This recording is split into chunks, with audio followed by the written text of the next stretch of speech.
Shalom, everybody. Welcome back with insights on the Parsha of the week, Parshat VaYigash. Part of the Parsha, the end part, deals with the descent of Jacob and his children and grandchildren into Egypt, and it lists in details the names of the grandchildren and the children, so you can get to the calculation of how we come to 70 souls that Jacob descended to Egypt. Of them, we have the 10 sons of Binyamin. Okay, this is in the Chumash, chapter 46, verse 21. Uvnei Binyamin, and the sons of Binyamin are the following. There's 10 sons. Bela, Vavecher, Ve'ashbel, Gera, Ve'naaman, Echi, Varosh, Mupim, Vechupim, Va'ard. In last week's Parsha, Miketz, Rashi brings down the Gemara's discussion. This is the Gemara in Sota, page 36b, of when Yosef saw Binyamin for the first time. He asked him, are you married? He said, yes. And do you have children? He said, yes, I have 10 sons. And Yosef asked, what are their names? And Binyamin listed the names. And Yosef asked, what's the meaning behind the names? So, for example, he says, what's Bela? The son Bela is from the wording to be nivla, swallowed up. That my brother Yosef was swallowed up amongst the nations. Becher is something positive now, that he's my Bechor. He's the firstborn, he's above me. He's the brother I look up to. Ashbel is that Hashem imprisoned him. Shava, Shavui. He was Shavui amongst the nations. Gera, he's like a sojourner, not someone who's fixed, but someone who's sojourning in Egypt. He has no place of where he lives. Naaman, that he's Naim, that he's pleasant. Achi, my brother. Varosh, my brother, that's my head. So something similar to Bechor, but Bechor is more the first. Becher is Bechor, the firstborn. But Achi Varosh, my brother, who I look up to, is my head. Mupim, that means like he's very like, Mupim is like looked down upon. He's very low. Chupim, he didn't see my wedding. Chupa, I didn't see his wedding. Va'ard, he went down into Egypt. So we have here the 10 names.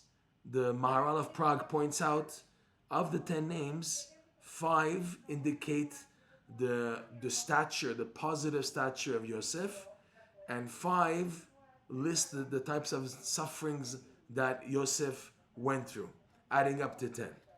So the Gemara says something unbelievable, and it's very Kabbalistic and very strange that the Gemara should say this, but then again you see, like the Maharsha says, that all the secrets of the Torah are hidden in the stories of the Gemara. That's how powerful and far-reaching is the Talmud, that even the deepest secrets of the Kabbalah are hinted to in the Gemara, the stories, the tales of the Talmud. So the Talmud says something amazing. How come Binyamin had so many sons? More than any other of the children of Yaakov, Binyamin had 10. So the Gemara says that really these 10 sons were supposed to be belonging to Yosef. Because the Gemara says whatever happened to Yosef was supposed to happen, whatever happened to Yaakov was supposed to happen to Yosef.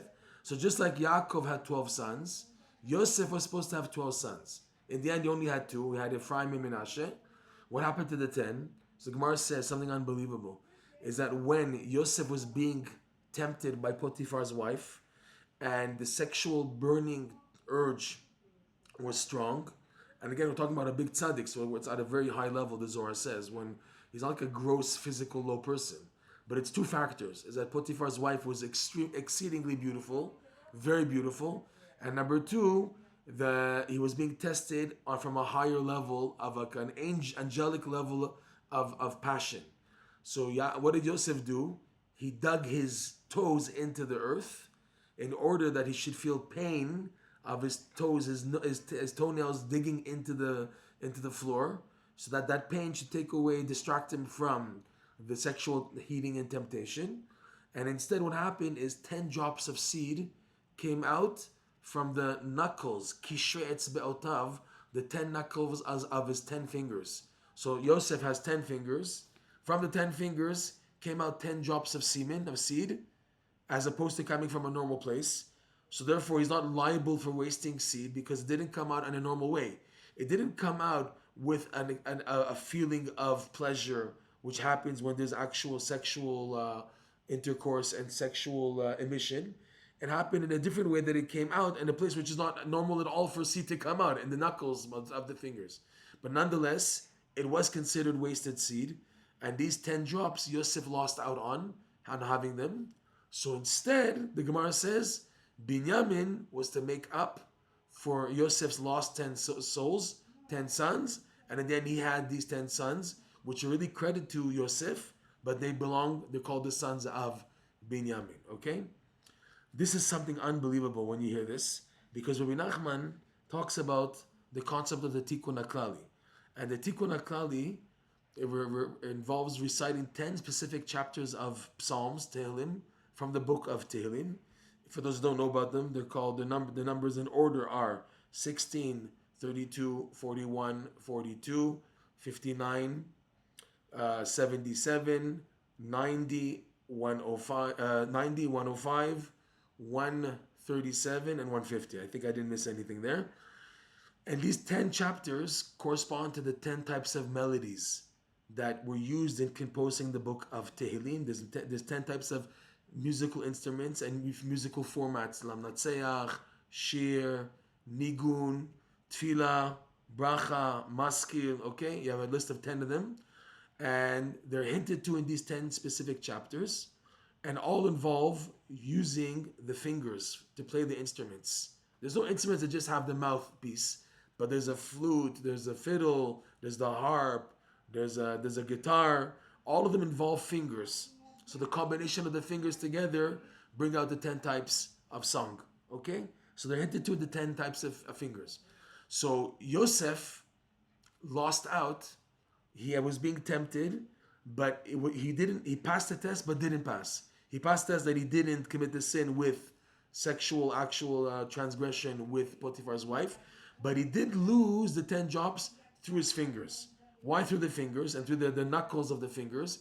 Because the fingers show where the place to be rectified of losing 10 drops of semen, or semen in general, involves the activation of the 10 types of melody, which are entered to the 10 types of fingers.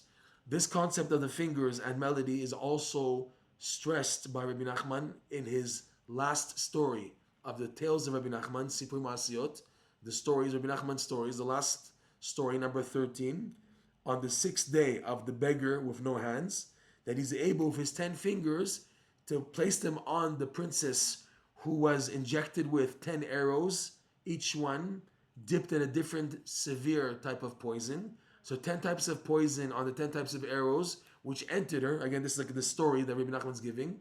Don't take it literally.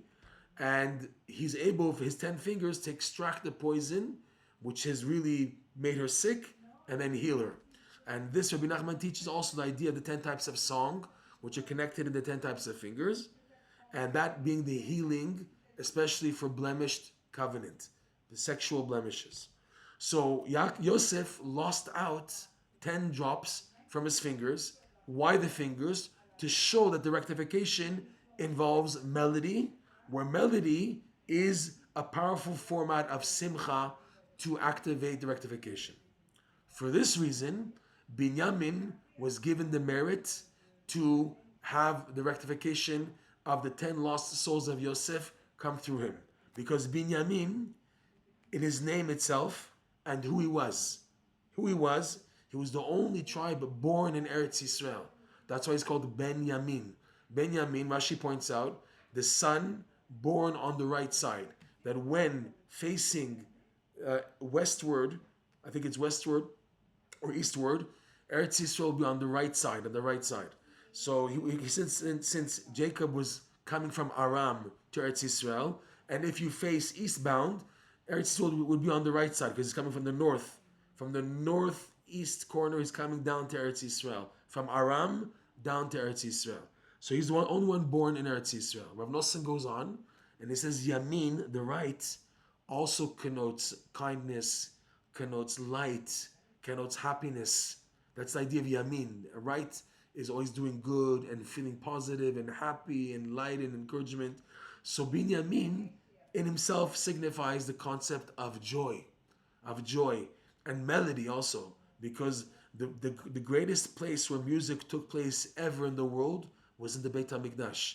Beit HaMikdash being located in Eretz Yisrael. So Binyamin being born in Eretz Yisrael represents the power of melody and song and joy found in Eretz Yisrael. So he was given the mission to rectify the damage of Yosef HaTzadik's 10 lost children.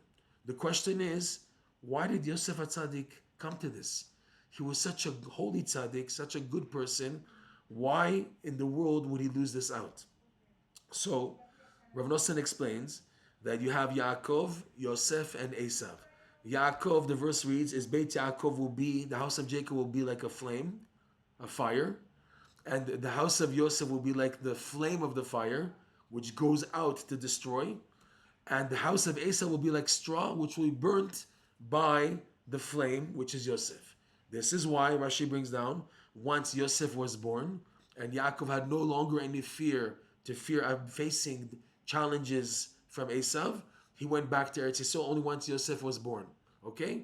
Because Yosef is the counterpart to fight against Esav. So Yosef is the idea of hitlahavut. Hitlahavut means someone who's very enthusiastic in his service of Hashem and giving him power and strength. That's what's needed to subdue Esav. Okay? Also, Rav Nosson explains that Yosef is the concept of additional joy, where a person works on being enthusiastic, encouraging himself in order to bring upon extra additional happiness. However, the Torah is showing us that still, because he was not born in Eretz Yisrael like Binyamin, Binyamin had an upper hand over Yosef, which is why the Beit HaMikdash, both temples, were built on the spot of land belonging to Binyamin. That's this week's Parsha, where it says, when Yosef saw Binyamin, so Binyamin cried on Yosef's neck, one neck, singular term, whereas Yosef cried on Binyamin's necks, both sides. Rashi points out, the first temple that was destroyed eventually, and the second temple that would be built and destroyed also. So there's two temples, and Binyamin has the upper hand that he has both temples, and eventually the third temple also will be built in his plot of land. Why? Because Binyamin, as opposed to Yosef, who are the tribes of Menashe and Ephraim, okay, he is totally absorbed in Eretz Yisrael. That's the idea of Binyamin, the tribe of Binyamin, the son of the right side, the son of Simcha, of joy, of Kedusha, of happiness, holiness, whatever you want to call it. So even though Yosef HaTzadik was as great as he was, and he is an outstanding tzaddik, still, without Eretz Yisrael, without the joy and the melodies which are associated with the temple in Eretz Yisrael, Yosef is still considered incomplete, which is why the commentators say this had to happen to him. He had to lose the 10 drops of seed, and it had to come out eventually through his brother Binyamin. Now you notice 5 names of Binyamin's son connote the respected status of Yosef, like we went through, and 5 are the difficulties. Why 5 and 5? Making up 10, of course, but why 5 and 5? Because like we said in previous classes, there are 5 major ways of activating Simcha. The Hey of Simcha, the Hey voices of joy. Kol Sason, Kol Simcha, Kol Chatan, Kol Kala, Kol Omrim Hodu Hashem Kitov. It's a verse which depicts the 5 types of sounds of joy. The sound of a Chatan, joyous. The sound of the Kala, joyous. Right? Sorry, I skipped the Kol Sason, the sound of delight, the sound of joy, the sound of the Chatan, the sound of the Kala, the sound of those who are praising Hashem, saying, thank you, Hodul Hashem Kitov, praise, give thanks to Hashem, because Hashem is good and forever is His kindness. So these 5 are presented in the 5 attributes of Yosef HaTzadik. But to be tested and purged, he had to go through also -5 to bring out his true essence of joy, which he eventually did come to, proof being he became the viceroy. He was a successful man. So we have the 5 and the counterpart of the 5 making up the 10. Interestingly, on this aside point, in Rabbi Nachman's lesson that he reveals the 10 verses which talk about how the 10 types of melody can rectify any blemish of the covenant.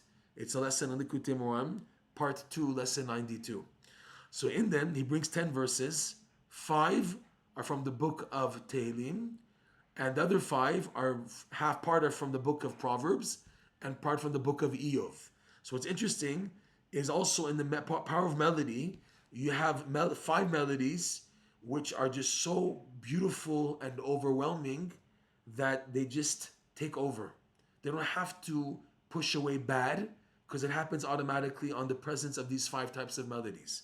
You have 5 other melodies which work to first push out melancholy, to push out sadness and depression, and then activate the actual song. You have types of melodies that work like that. They get into a person, there may be slow tunes, and then they connect to the person in the emotional level, kick out the atzvut, the sadness, and then bring out the joy. But the other 5, which hinted to in the 5 verses from the book of Psalms, these 5 are majestic. And automatically, as soon as they come, it's only good. There's no need to push out the bad because the bad is just left on its own already before anything because of the majestic expression of these 5 types of melodies. So even in the 5 types of melodies, you have those which present the stature and the grandeur of melody, and you have the 5 which work with first going to the where the sadness is, a slow, like not dreadful, but a slow, morbid tune, which at first gets to the person who's stuck in the sadness, and then lifts him up. Okay, so these are the 5 and the 5 which make up the 10, all to show us again in this week's parsha that even Yosef HaTzadik, as great as he was, he still needs the power of happiness and melody found in Eretz Yisrael, which is why Binyamin in the end got the merit to complete the 12 tribes that Yosef was destined to. And since they both have the same father and same mother, the mother was Rachel for both Yosef and Binyamin, Yaakov the father of both Yosef and Binyamin. So Binyamin, in a sense, is considered like this extension, which is why in the Parshas, Yosef made such a big deal of wanting them to bring down Binyamin and for him to meet him. And like Rashi also depicts the emotional pain and joy, whatever Yosef was going through when he asked over in this dialogue that's in the Gemara in Sota 36, and then Rashi brings down of Yosef asking Binyamin the names of the children and going into the details. And then, like the verse says, he couldn't hold himself back and he went to a side room and started to cry from emotion. The emotion being, of course, joy. So, Shabbat Shalom, and may we activate the 10 types of melody to be B'Simcha, always B'Ezrat Hashem, and by doing so, activate upon us the holiness of the tribe of Binyamin, which is the holiness of Eretz Yisrael. And the more we actually connect to the joy of Eretz Yisrael, we have better chances of speeding up the coming of Mashiach. Shabbat Shalom U'Barach.